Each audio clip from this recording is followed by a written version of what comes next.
Hey everyone, this is Wayward Wind 911. Welcome back to Let's Play Kingdom Hearts Rechain of Memories. We're gonna head over to our next world, which, by the decree of the default order of the cards, is Montro. A world that wasn't really all that eventful in Kingdom Hearts 1, aside from the appearance of the Pinocchio universe characters, as well as Riku, where he started being a douche. So, well, he was kind of a douche in Destiny Island anyway, but he started becoming that more so in Montro. It's kind of weird because Montro is an organism, yet he is always treated like a world. But anyway, we get inside the insides of this whale, which I'm pretty sure isn't all that healthy. Then again, Montro has had a generous helping of ships. So that's probably where this type of purple and all these different weird colors come from. But hey, Pinocchio's here too. And we know what gimmicks Pinocchio brings to the table. I need to be a good boy, otherwise his nose grows.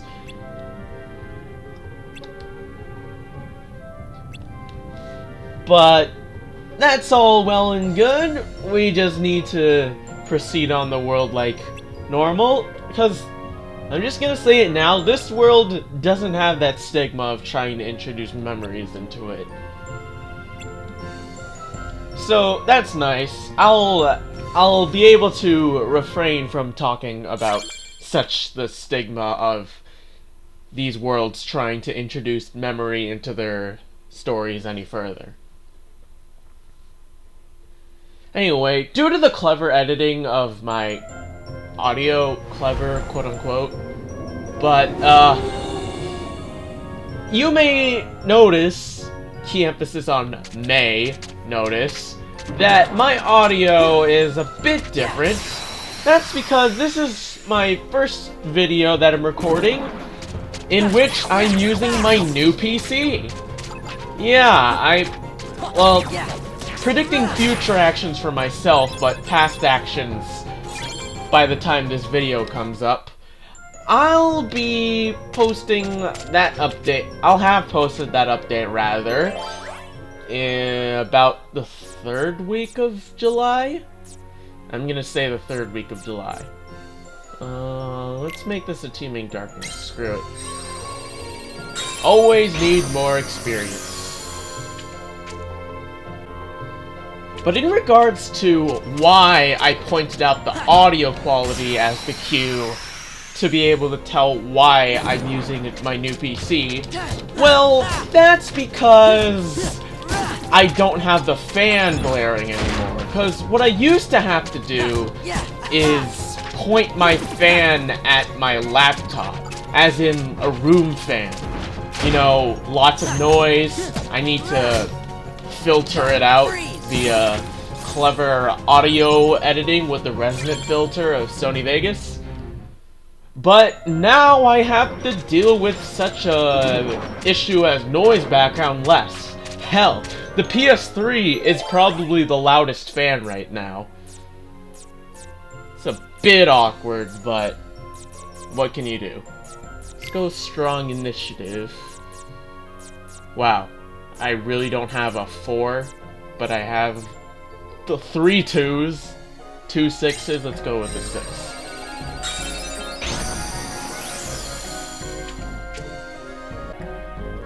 Oh yeah, before I forget, here's the map. So we're gonna be going here first for the Key of Beginnings room, then over here to Key of Guidance, and then finally we're gonna have to go all the way around here just to get to the Key to Truth. So, well, okay, the Key of Truth is either this one or this one. I don't exactly remember, but either way, we need to get to the same room to get to said room. So, that's our game plan. And another thing I should cover, oh, well, also, you can only carry up to 99 map cards. After you have more than 99... Well, you can't have more than 99. After you have 99, you just flat out won't get map cards from the battles anymore. But we got a new type of Keyblade, the Wishing Star. Not that great. I mean, it's basically a better Lady Luck, I think. No, not even. It's worse. So, well, it's still the second best in Thrust, so that's a thing, I suppose.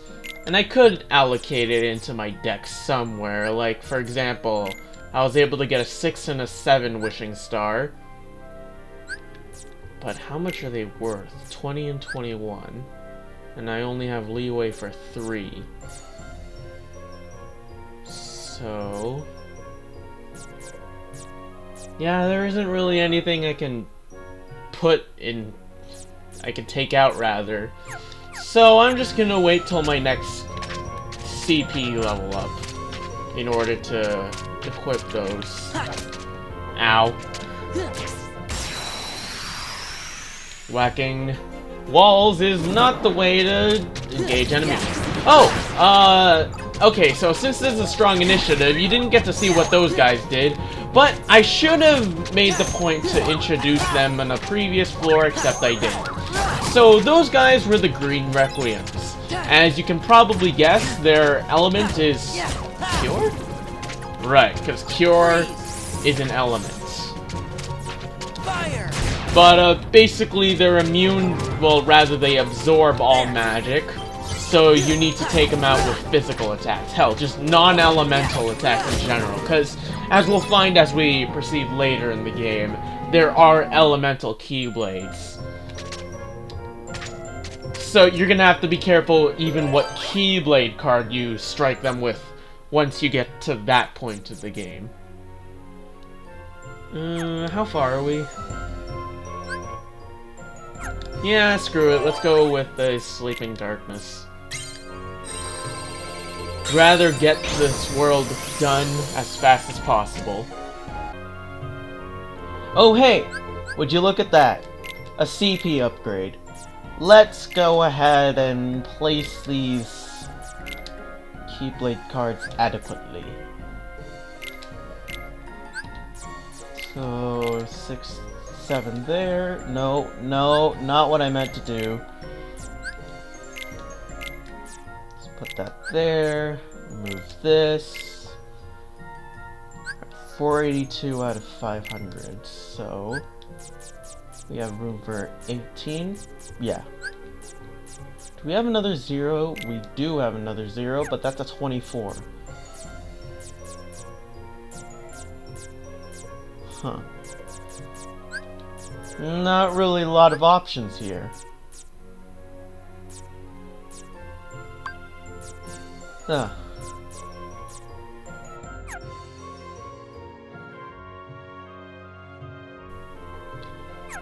So, yeah. Feeble Darkness. Yep. Okay.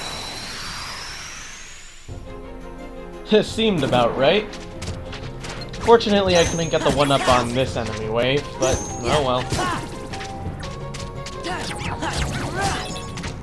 Guess we're just gonna have to keep beating on them. Now,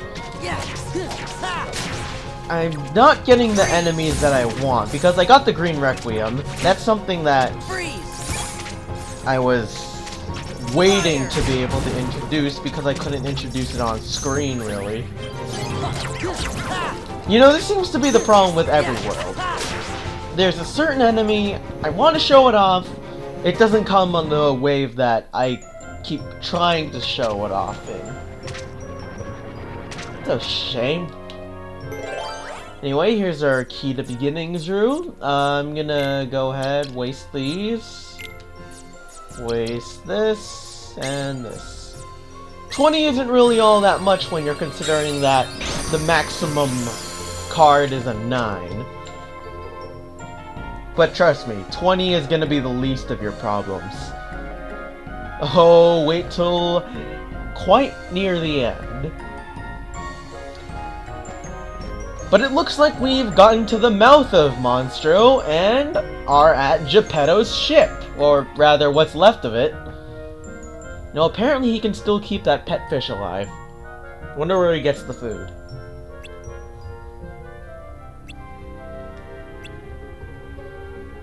But, of course, oh, it's a long story. So we cut, and then the first lines of the next scene is just summary. That seems to happen a lot in video games. Like, I'm not even talking about just JRPGs, video games in general. If someone needs to explain something, they cut out, and then they summarize it at the end as soon as the camera goes back toward them.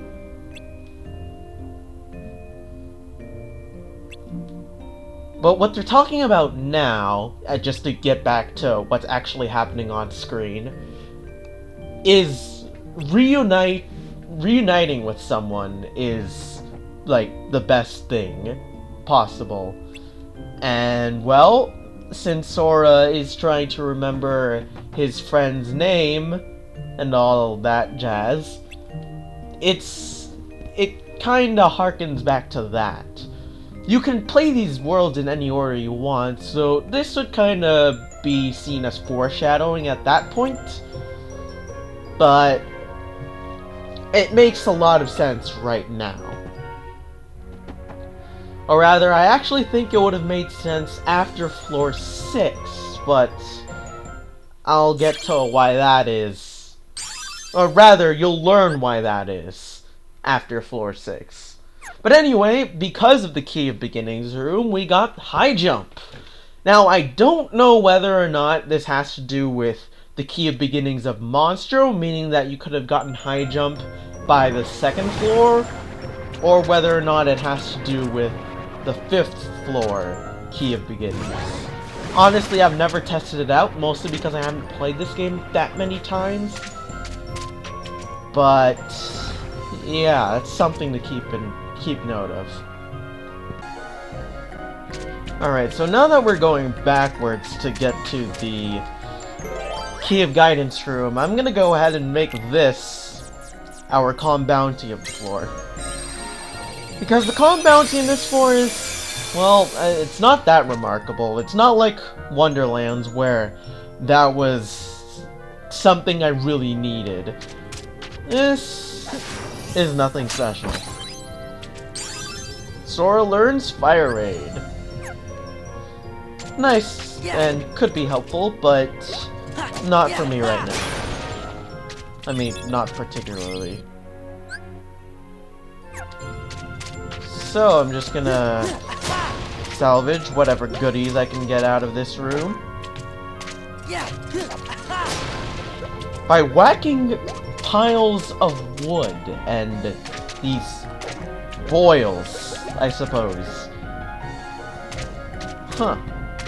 I would comment on how that's unhealthy, but I've already done that at the beginning of the world.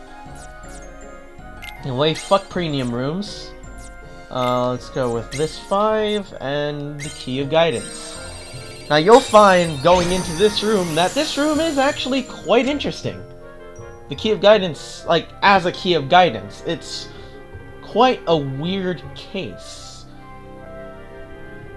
You'll see eventually, but hey, this looks like Monstro's belly. We found Riku here in the first game, but he's probably not going to be here since all the Disney worlds are pretty much isolated cases. Even though it's Sora's memories, and in Sora's memories, Riku was here. Castle Oblivion is strange.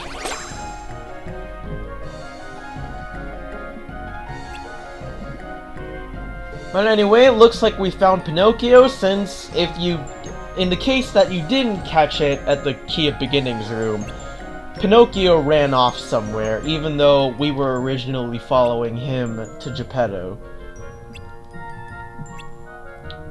But it looks like, as he'll say now, he's looking for a way out, since he feels remorse for having his father be trapped in here with him because he got trapped in here.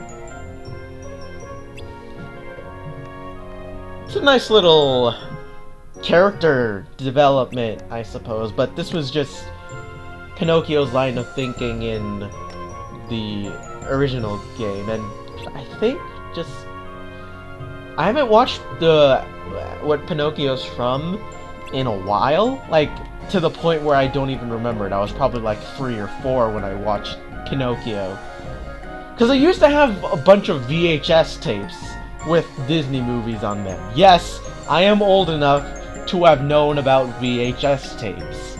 Like, we had everything. We had The Lion King, we had Mulan, we had Toy Story. Well, that's not Disney, but either way, childhood movie going on VHS. I'm only 17 going on 18. So, yeah. I don't know how typical that is, but either way, my parents had a bunch of VHS tapes of all the Disney and Pixar's DreamWorks movies that were out at the time.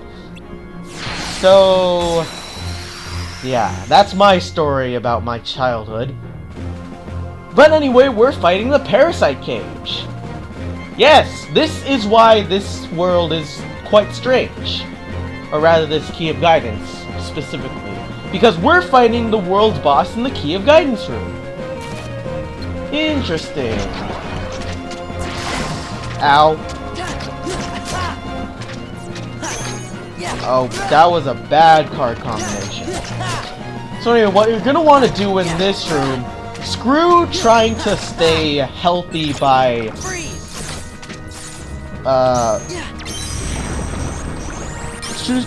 Okay, let me try that again. Screw trying to stay healthy by staying on the platforms. What you're gonna want to do here is just, in general, jump and combo. That's your most efficient bet, because waiting until you're close enough isn't really all that efficient, as the word I've already used. Let's just use this. Let's see how well Wild Crush will work on this guy. Come on! Gotcha! Boom, boom, boom. I could do it again. Power! Come on! Yeah, let's. Nice! We got a... What's the equivalent of a Trinity limit finish? Funny how things work out.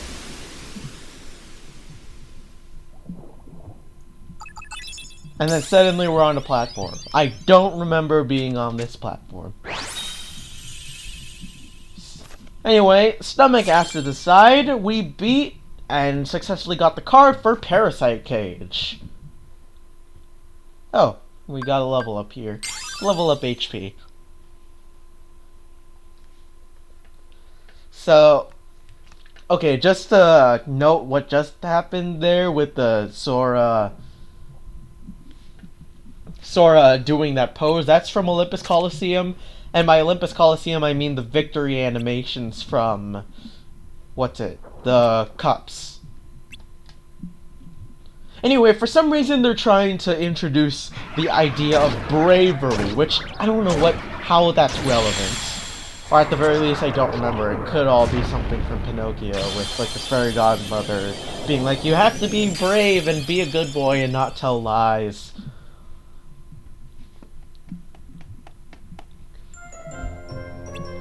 But Parasite Cage has been beaten by Pinocchio because he stomped inside it. But that looks like it's the idea. We fight back, and Montro should spit us out. Or rather, spit Pinocchio and Geppetto out. So, as you might be able to tell, that's gonna be our Key to Truth event. Because we still have story left, this isn't the end. No. The Disney Worlds always have Key of Beginnings, Key of Guidance, and Key of Truth. They're not gonna deviate from that. Other than one extreme case, but we'll get to that when we get to that. Anyway, this episode is quite long, so I think I'm gonna end things here. This has been Wayward Wind 911. Thanks for watching this episode of Let's Play Kingdom Hearts Rechain of Memories, and have a great day.